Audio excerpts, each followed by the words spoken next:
तो परमात्मा से जो हम मांगते हैं वो यही मांगनी चाहिए कि साईं इतना दीजिए जा मैं कुटुंब सुमावे, हम भी भूखे ना रहें और अतिथि न भूखा जावे। तो यहां आने वाले भक्त को लगभग 80% व्यक्ति जो हैं ये दुखी आते हैं, और उनके लिए वो दुख एक वरदान बनेगा, एक वरदान सिद्ध होगा उसके लिए। तो आपके लिए प्रार्थना है कि परमात्मा पर विश्वास रखना और कुछ समय देना भगवान को। और दूसरी बात यह है कि आज जो प्रसंग चल रहा है कि लाखों वर्ष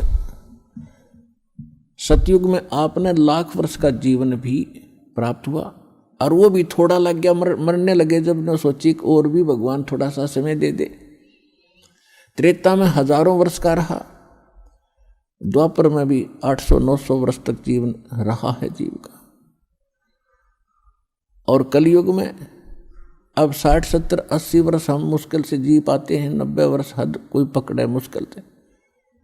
अरे ये तो थोड़ा मानना एक कोई बड़ी बात नहीं, हमने लाख वर्ष का भी जीवन थोड़ा माना और वो भी अंत हुआ। ये जीवन तो अंत होगा ही होगा, ये तो फाइनल समझ लो, ये तो आपने पता है इस बात का, लेकिन मरना हम चाहते नहीं, वो बात अलग है कि अभी नहीं, अभी नहीं। जो मर चुके हैं वो भी ये सोचा करते अभी नहीं। कति स्वस्थ व्यक्ति और खूब फैक्ट्री लाग रही, लाखों करोड़ों अरबों रुपए की कमी नहीं, अपने ही हेलीकॉप्टर से मृत्यु को प्राप्त हो गया एक्सीडेंट होने से, और अब क्या बनेगा, गधा बन के घूम रहा होगा। मृत्यु वो भी गया, या मृत्यु कोई अचंभा नहीं है, ये तो यूनिवर्सल ट्रूथ है। लेकिन इस मृत्यु को से बचने के लिए अब तरीका है, मालिक की शरण में आओ।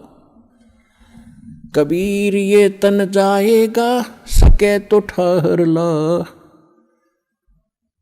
एक सेवा कर सतगुरु की, फिर गोविंद के गुण गा। कबीर साहब कहते हैं ये मनुष्य जीवन तो सबका जाना है, और समय पर जाओगा, जितना आपको प्राप्त है उससे अधिक नहीं मिलेगा। एक प्रियव्रत नाम का राजा था, उसने 11 अरब वर्ष तक तप किया, और 11 अरब वर्ष तक उसको राज्य मिल गया। तप से राज्य प्राप्त होता है। अब 11 वर्ष अरब राज्य करके जब वो मरण लगा, 11 अरब वर्ष तक राज भोग के इतने ठाठ माना हम तो राजा के। मरते समय जब यम के दूत उसको लेने आए, तब उसने एक का प्रार्थना की कि मुझे कुछ श्वास और दे दो। बता, 11 अरब वर्ष में तो किला तोड़ा नहीं, ये कुछ सांसों में तो किला तोड़ देगा। यम के दूत कहने लगे, खबरदार, तेरे ताई एक भी सांस लेने का आदेश नहीं है, और टीटी भी पकड़ लेगे, गुद्दी पकड़ कर घसीट लेगे उस राजा को। और यहाँ परमात्मा क्या कहते हैं, जम जो राजा से डरे और मिट कर्म के लेख, अदली असल कबीर हैं ये कुल के सतगुरु एक। मासा घटे न तिल बधे, विद ना लिखे जो लेख, और सच्चा सतगुरु मेट करवाई ऊपर मार दे मेघ। क्या कहते हैं भगवान कि जा सतगुरु की मैं बलिहारी, जो मेटे जम तल बाणे नू। क्या बताया भगवान ने अपनी महिमा में कि उस सतगुरु पर बलिहारी जाऊं जो यम के तलबाने यानी तलब किया जाए यम के दूतों, यमराज के द्वारा जिसको बुलाया गया है, और यम के दूत लेन आगे कहते हैं उसको वापस कर दे, भाग जाए यहाँ से, जा ये नहीं आएगा, ये हमारा बच्चा है, तुम इसके निकट नहीं आ सकते। यानी उसकी उम्र बढ़ा दी, कर्म की रेख काट दी, मिटा दी, वो अंत था वो समाप्त कर दिया, और आपकी आयु एक्सटेंड कर दी, बढ़ा दी। अब आप बालक हो, आपको मालूम नहीं कि कितना कीमती है मनुष्य जीवन, एक सांस की क्या कीमत है। कबीर साहब कहता हूँ कहीं जात हूँ, और कहूँ बजा के ढोल, श्वास जो खाली जात है वही 3 लोक का मोल। मनुष्य जीवन का श्वास, कितनी कीमत है इस श्वास की और हम इसको कैसे बर्बाद कर रहे हैं। और उस श्वास को प्रियव्रत ने प्रार्थना की कि, और भगत भी था वो पहले जीवन में, तो नहीं मिला, एक श्वास भी नहीं मिला। और यहाँ आपको इतने श्वास बढ़ा देगा आपकी गिनती भी नहीं होगी। तो ऐसा समर्थ भगवान आपको मिल गया है।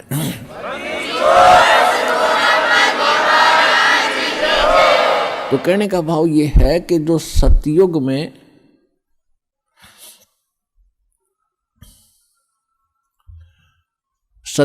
जो पुण्यात्मा आप ही में से फिर क्या जो पार नहीं हुए वो यहीं भटक रहे होंगे, और सतयुग में फिर जन्मे वो पुण्य खत्म हुए।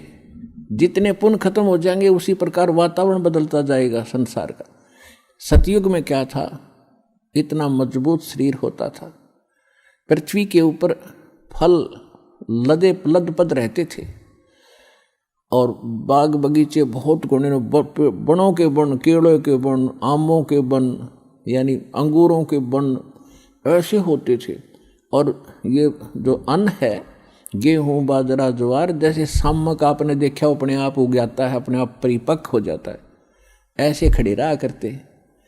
कोई अभाव नहीं था, लाए तोड़ के और झाड़ के धर लिए और पका के खाओ और भक्ति करो, कोई काम नहीं था। फिर धीरे धीरे पुण्य समाप्त हुए, वो सुविधाएं भी कम होती चली गई, त्रेता में आए। त्रेता में आपको हजारों वर्ष का जीवन जीने को मिला, वो भी थोड़ा रहा, क्योंकि मृत्यु अच्छी चीज नहीं है। और यहाँ कंपलसरी, यहाँ तो अच्छी चीज रहेगी ही नहीं।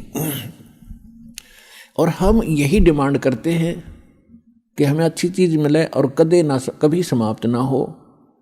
अब बेटा बेटी हुए, हम कितने खुश हैं, बिल्कुल सही है। और हम अपने बच्चों के साथ रहें, कितने अच्छे लगते हैं। इन्हीं के लिए हम सारा दिन मजदूरी करते हैं, मेहनत करते हैं, इनको सुखी रखना चाहते हैं।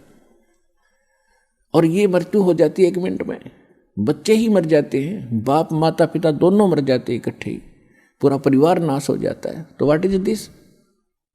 यो लोक है, ये संसार है जहाँ आप रह रहे हो। ठीक है, अभी तक आपको ये पता ही नहीं था कि इसके अतिरिक्त भी कोई स्थान है, तो ये भगवान ने आके बताया है। और कुछ अपने गवाह भी तैयार करके वो कच्चा काम नहीं करते, अपना उन्होंने गवाह भी तैयार करके जिन महापुरुषों को उस स्थान पर लेकर गए जो सुख में सथल है।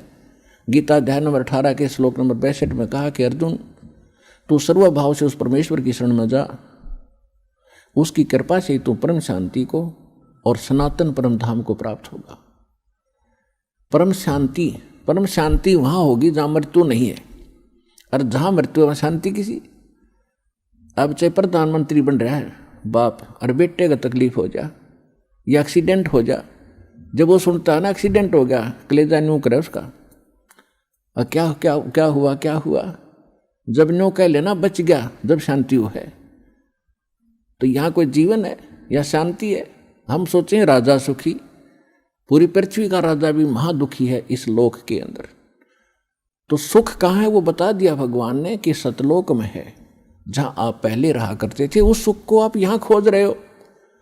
जो बूरा की मंडी में सुख था वो नमक की मंडी में नहीं हो सकता। उस कीड़े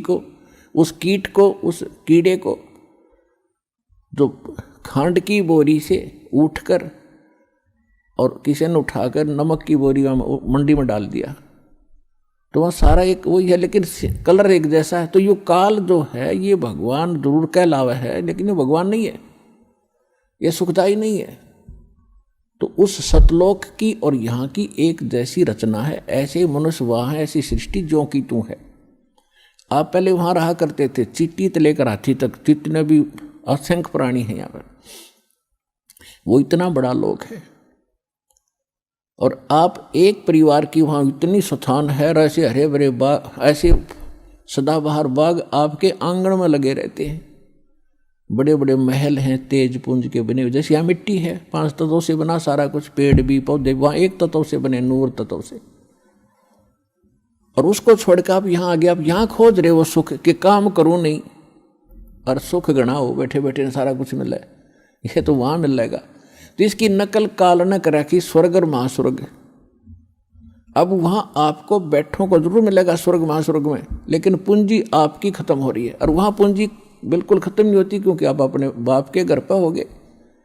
बाप के घर पर कोई किराया थोड़ा देना पड़ता है, वो परम पिता है हमारा। तो वहां तो यहाँ स्वर्ग में जो पूंजी खत्म हो जाएगी, आपको फिर पृथ्वी पर पटक देगा झाड़ा लेकर के, आपको चूस कर आपके पुण्यों को खत्म करके यहाँ पटक देता है।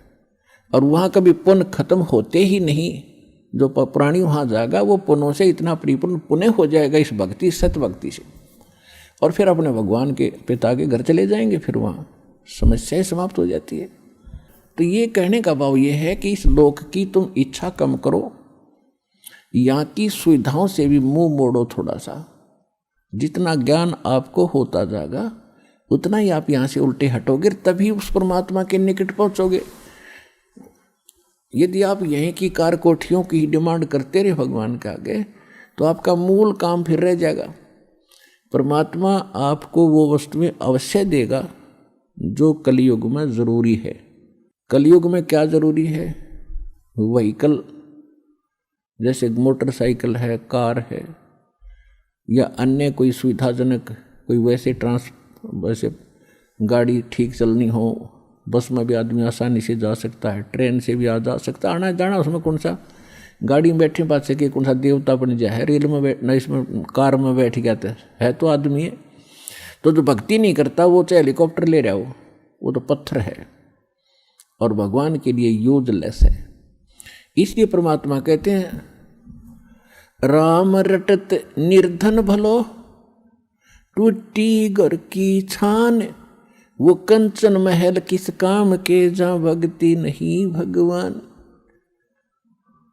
कि परमात्मा को बच्चा प्यारा है, चाहे निर्धन हो, और इतना निर्धन हो कि घर की छत भी टूटी हो, और मेरी परमात्मा की भक्ति करता हो। और उस कंचन महल को क्या करे जिसका, वो किस काम के, सोने के महल जहाँ परमात्मा की भक्ति नहीं। तो भक्ति कितनी ज़रूरी है, कितनी आवश्यक है, और कितनी महत्वपूर्ण है, इसकी कितनी कीमत है, ये आपको सत्संग से पता चलता है। तो आपको नहीं पता तो किसी की माननी अवश्य चाहिए जो बता रहा है। और एक तो बताया करें अपना अनुभव, वो तो संत अलग हैं। दास बताता है भगवान की बताई हुई, तो भगवान के बताए हुए में कोई त्रुटि नहीं हो रह सकती। ये तो आप बिल्कुल सत्य मान लो। ये तो माननी भी चाहिए कि भगवान जो कहता है वह फाइनल है। इंसान के कहे में त्रुटि हो सकती है, भगवान के कहे में नहीं हो सकती। तो दास अपना नहीं बताता अनुभव, भगवान का बताया ही बताता है। और जो उन्होंने ज्ञान दिया वो आपको सुनाता हूँ। और जिन महापुरुषों को भगवान सत्य वहाँ लेकर गए फिर वापस छोड़ा, उन्होंने जो ज्ञान दिया वो आपके रूबरू करता हूँ कि उन्होंने भी ऐसा ही कहा है, और परमात्मा ने स्वयं आकर भी यही बताया है। तो फिर ये तो निसंशय हो जाना चाहिए आपको कि दास जो कह रहा है वो फाइनल है, वो सत्य है। तो सत्य को ग्रहण करने की आदत बनाओ। बच्चे खिलौनों को सत्य मानते हैं क्योंकि उनकी बुद्धि इतना काम नहीं करती। छोटे छोटे घोड़े होते हैं खिलौने से, कार होती हैं, उनको हाथ से ऐसे घसीटते हैं, उनको कहते हट जाओ कार आ गई है, हट जाओ कार आ गई है, और पीछे पीछे दौड़ रहे हैं उसके। तो ये खिलौने हैं इस पृथ्वी लोक के जो आप डिमांड करते हो, वो तो खिलौनों से खेल रहे हो। और इस ज्ञान से फिर आप खिलौनों से खेलना अपने आप छोड़ दोगे। जैसे छोटे बच्चे होते हैं खिलौनों से खेलते छोटी छोटी कारों के साथ, और जब वो बड़े हो जाते हैं, उनका विवाह हो जाता है और उनको ओरिजिनल कार बैठने को मिलती है, तो फिर क्या वो उन खिलौनों वाली कार से खेल सकते हैं? बड़े व्यक्ति आप उन खिलौने वाली कार को खेल सकते हो? उससे नहीं खेलोगे।